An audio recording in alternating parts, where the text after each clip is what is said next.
میرے ساتھ ایک ایسا ہی پاکستانی نوجوان موجود ہے جن کو ایک پتھر کے بلاک کی وجہ سے دبئی کی حکومت نے جو ہے وہ مالا مال کر دیا ہے۔ شیخ حمدان ان سے ملتے ہیں اور ان کو 5 لاکھ درہم انعام کے طور پر دیتے ہیں۔ تو میرے مائنڈ میں یہ آیا کہ اگر کسی اس کے اوپر گاڑی جائے گی یا کوئی موٹر سائیکل اس کو ہٹ کرے گا تو اس کی ڈیتھ بھی ہو سکتی ہے۔ میں نے دیکھا کہ سگنل رکا جیسے ہی تو ایک گاڑی گزری ہے اس کے اسٹون کے اوپر سے، تو وہ بہت مشکل سے بچی ہے۔ 5 لاکھ درہم مجھے کیش پرائز ملا تھا۔ پوری دنیا میں میری ویڈیو چلی ہے۔ پھر مجھے جاپان کے ایمبیسڈر نے مجھے بلایا، ان لوگوں نے کال کی، مجھے ویزا بھی دیا۔ پھر انڈونیشین ایمبیسڈر نے بلایا۔ مجھے سب سے جو پراؤڈ مجھے فیل ہوا ہے کہ جب میں انڈیا ایمبیسی میں گیا ہوں تو انڈیا ایمبیسی میں جا کے پاکستان کے نعرے لگے ہیں۔ سب سے بڑی بات یہ ہے کہ مطلب کہ پاکستان کا نام جو ہے نا وہ ادھر گونجتا رہا، پاکستان زندہ باد کے بھی نعرے لگتے رہے۔ السلام علیکم، نیو ڈیجیٹل سے میں ہوں علی مراد۔ ناظرین، آپ نے وہ کہاوت تو سنی ہوگی کہ دینے والا جب دیتا ہے تو چھپڑ پھاڑ کر دیتا ہے۔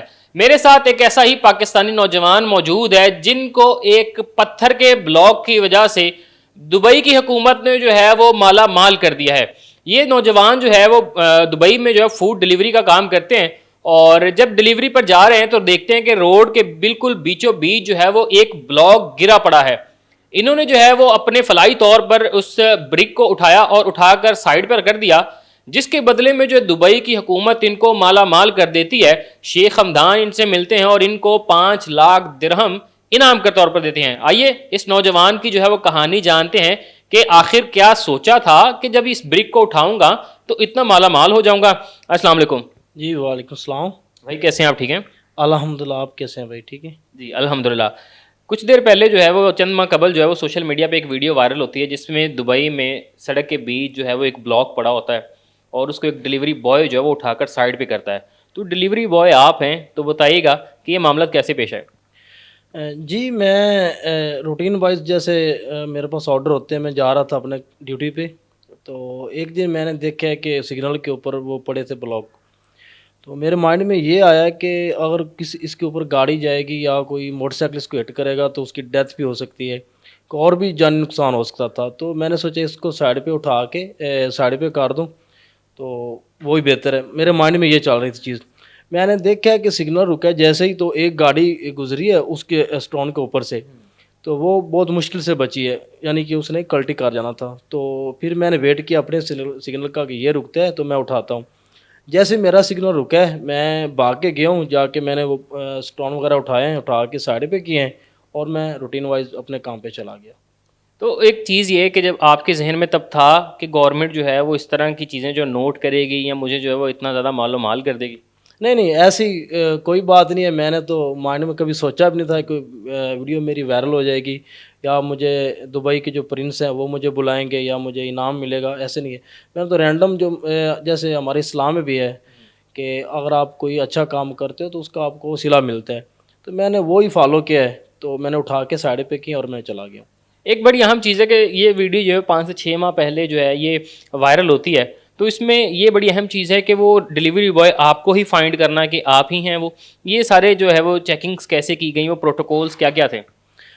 جی آپ کو پتہ ہے گورنمنٹ یو اے کی جو گورنمنٹ ہے دبئی کی، وہ بہت ٹف رول ہیں ان کے، تو ان کے لیے مجھے پہچاننا ان کے لیے کوئی مشکل نہیں تھا کہ یہ بائک رائڈر وہی ہے یا کوئی اور ہو سکتا ہے۔ مجھے پہلے پولیس کی کال آتی ہے، پہلے مجھے اپنی کمپنی کی طرف سے کال آتی ہے کہ آپ عبدالغفور ہیں اور آپ کی گاڑی کا نمبر کیا ہے۔ میں نے وہ بتایا، ان لوگوں نے مجھے بولا ہے کہ آپ اپنا ڈیوٹی چھوڑ دو اور آفس میں آؤ۔ میں آفس میں جاتا ہوں تو مجھے پتہ چلتا ہے کوئی ویڈیو میری وائرل ہوئی ہے، تو پھر ان لوگوں نے مجھے بولا کہ آپ جتنے دن آپ کا یہ چل رہا ہے تو آپ نے ڈیوٹی پہ نہیں جانا، آپ ڈیوٹی آف کرو اور روم میں بیٹھ جاؤ، ہم آپ کو پے کریں گے۔ اوکے، تو پھر اس کے بعد مجھے 1-2 دن کے بعد پولیس کی کال آتی ہے۔ ان لوگوں نے مجھے پوچھا کہ آپ کا نام کیا ہے، آپ کا اپنا آئی ڈی نمبر بتاؤ، آئی ڈی نمبر کیا ہے، میں وہ بتایا، بائک نمبر بتاؤ، وہ بتایا۔ اس لوگوں نے بولا کہ ٹھیک ہے آپ ویٹ کرو، ہم آپ کو بلاتے ہیں۔ پھر 1 گھنٹے کے بعد پھر مجھے سی آئی ڈی کی کال آتی ہے۔ سی آئی ڈی والے بھی یہی مجھے ویریفیکیشن کر رہے تھے کہ عبدالغفور ہیں، بائک نمبر کیا ہے، نام کیا ہے، ساری چیزیں جو ان کے رول ہیں۔ تو جب ان سب لوگوں نے ریسرچ کیا، اس کے بعد ان کو پتہ چلا کہ وہی بندہ ہے، پھر منسٹری آف لیبر سے مجھے کال آتی ہے۔ ان لوگوں نے مجھے بلایا اپنے وہ آفس میں، بلا کے مجھے بولا کہ آپ نے بہت اچھا کام کیا ہے، آپ کو لوگ بہت اپریشیٹ کر رہے ہیں۔ تو شیخ ہمدان کی ان لوگوں کو کال آئی کہ ان لوگوں نے کہا کہ آپ کو شیخ ملنا چاہتے ہیں. تو پھر اس کے بعد جیسے رینڈم ہے، ایک دو دن کے بعد پھر ان کا پروٹوکول کے ساتھ وہ پورا عملہ وغیرہ آیا. اس میں آپ کے دوست کا بھی بڑا اہم کردار ہے، کیونکہ ان سے بھی جب پوچھ تاچھ ہوئی آپ کے والے سے، تو سر وہ بتائیے گا کہ آپ سے جب ان کے بارے میں پوچھا گیا تو وہ آپ کے ساتھ جو ہے وہ کس طرح کی پوچھ گچھ ہوئی، آپ کتنا پریشان تھے کہ آخر کیوں اتنی تفتیش ہو رہی ہے؟ نہیں، ایسا ہوا تھا کہ مجھے دبئی پولیس کی طرف سے کال آ رہی تھی. میں پاکستان میں تھا، کیونکہ میری چونکہ ان سے ڈیلی بات ہوتی تھی واٹس ایپ پہ، تو انہوں نے خود ہی نمبر ٹریس کیے، خود ہی کیا کن کا کن کن سے رابطہ ہے. مجھے واٹس ایپ پہ وہ ایک فوٹو بھیج رہے ہیں عبدالغفور کا، وہ پوچھتے ہیں آپ ان کو جانتے ہیں؟ تو میں پریشان تھا، ابھی پولیس کی طرف سے کال ہے، ابھی یہ کیوں پوچھ رہے ہیں، مجھ سے کیوں پوچھ رہے ہیں، اور ادھر سے کال کر کے. تو پھر انہوں نے میرے سے ویریفیکیشن کی بھی یہ بندہ کون ہے. میں نے کہا جی میں بالکل جانتا ہوں، میرا دوست ہے، میری ان سے بات ہوتی ہے. کہاں کے رہنے والے یہ وہ مطلب کہ اردو میں بات کر رہے تھے میرے سے. میں نے ان کو ٹوٹل بتایا اور انہوں نے مکمل اس کی ویریفیکیشن کی بھی واقعی ہی یہ وہی ہے. میں نے کہا یہ میرا دوست ہے پاکستان میں، ہم بیسیکل حویلی لکھا سے ہیں.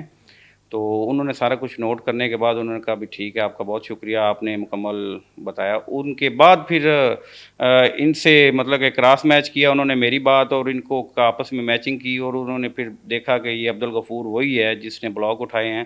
اور پھر انہوں نے ان کو مطلب کہ اپنا شیخ ہمدان کی طرف بتایا کہ وہ پورا ایک انہوں نے اپنے محل میں ان کو بلوایا ہے اور ادھر شاہی کھانا کھلایا، سارا کیا، پروٹوکول کے ساتھ لے کے گئے اور ادھر جا کے انعامات سے بھی نوازا. سب سے بڑی بات یہ ہے کہ مطلب کہ پاکستان کا نام جو ہے نا وہ ادھر گونجتا رہا، پاکستان زندہ باد کے بھی نعرے لگتے رہے. تو یہ ایک بڑی اعزاز کی بات ہے کہ ایک چھوٹے سے مطلب کہ قصبے کے مطلب کہ چھوٹے سے شہر کا رہائشی ہو کے اور دبئی کی مطلب کہ کنگ کے ساتھ کھڑے ہو کے پاکستان زندہ باد کا نعرہ لگ رہا ہے، اور اس میں ہم پراؤڈ فیل کرتے ہیں کہ ایسا ہوا. جی عبدالغفار صاحب، آپ کے دوست نے کہا کہ وہ پراؤڈ فیل کرتے، تو اب مجھے جو ہے وہ بتائیے گا کہ شیخ ہمدان سے ملے جب انہوں نے انعامی رقم دی تو وہ انعامی رقم کتنی تھی؟ جی الحمدللہ 5 لاکھ درہم مجھے کیش پرائز ملا تھا، اور بھی بہت سارے انعام مجھے ملے ہیں گورنمنٹ کی طرف سے. تو صرف یہ بات دبئی تک محدود رہی یا مزید جو ہے وہ دوسرے ممالک یا دوسری اسٹیٹس نے جو آپ کو بلایا اور آپ کو جو آنر کیا؟ نہیں، پوری دنیا میں میری ویڈیو چلی ہے.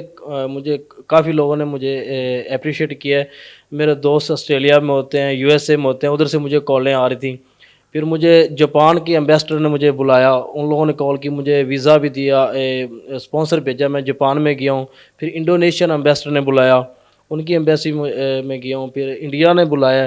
مجھے سب سے جو پراؤڈ مجھے فیل ہوا ہے کہ جب میں انڈیا ایمبیسی میں گیا ہوں تو انڈیا ایمبیسی میں جا کے پاکستان کے نعرے لگے، تو اس ٹائم مجھے بہت اپنے پاکستانی ہونے کے اوپر بہت پراؤڈ فیل کیا. کیا محسوس ہو رہا تھا جیسے آپ نے کہا کہ انڈیا میں جب پاکستان کے نعرے لگے آپ کی وجہ سے، تو کیا آپ کے کیا جذبات تھے؟ الحمدللہ پاکستانی ہونے کے ناطے آپ کو پتہ ہے جذبات تو میں آپ کو بتا نہیں سکتا. میرے لیے اتنا ہی بہت ہے کہ مجھے ایک انڈین ایمبیسڈر بلا رہا ہے، تو میرے لیے تو یہی بڑے اعزاز کی بات تھی کہ میرے پاکستان کا نام انڈیا کے ایمبیسی میں چل رہا ہے، تو ان کے لوگ مجھے بلا رہے ہیں. اب آتے ہیں آپ کہ جب آپ دبئی یہاں سے پاکستان سے موو کرتے ہیں تو تب معاملات کیسے تھے؟ پیسے کہاں سے جمع کیے؟ کتنی مشکل سے دبئی گئے تھے اور دبئی نے آپ کو ایک بہت بڑا تحفہ دے دیا؟ جی الحمدللہ میں شکر اللہ کا ادا کرتا ہوں کہ اللہ نے دیا ہے، میں اللہ کا شکر ادا کرتا ہوں. باقی معاملات آپ کو پتہ ہے جب بھی بندہ جاتا ہے تو ٹافی ہوتے ہیں، بندہ کسی دوست سے لے کے یا ادھر ادھر سے بہن بھائیوں سے پکڑ کے بندہ جاتا ہے. تو الحمدللہ بہت اچھا فیل کر رہا ہوں. تو جی ناظرین، یہ عبدالغفور ہیں اور ان کی کہانی جو ہے وہ آپ نے سنی ہے، اور ان کو جو ہے وہ قدرت اور اللہ پاک اس طرح نوازتے ہیں کہ بیچ سڑک میں پڑا ہوا ایک بلاک، ایک سیمنٹ کا جو بلاک ہوتا ہے وہ اٹھاتے ہیں اور صرف لوگوں کو جو ہے وہ اس بلاک سے پیش آنے والے نقصان سے بچانے کے لیے بلاک جب اٹھاتے ہیں، اور اس بلاک کے بدلے جو ہے وہ ان کو مالا مال کر دیتی ہے دبئی کی حکومت.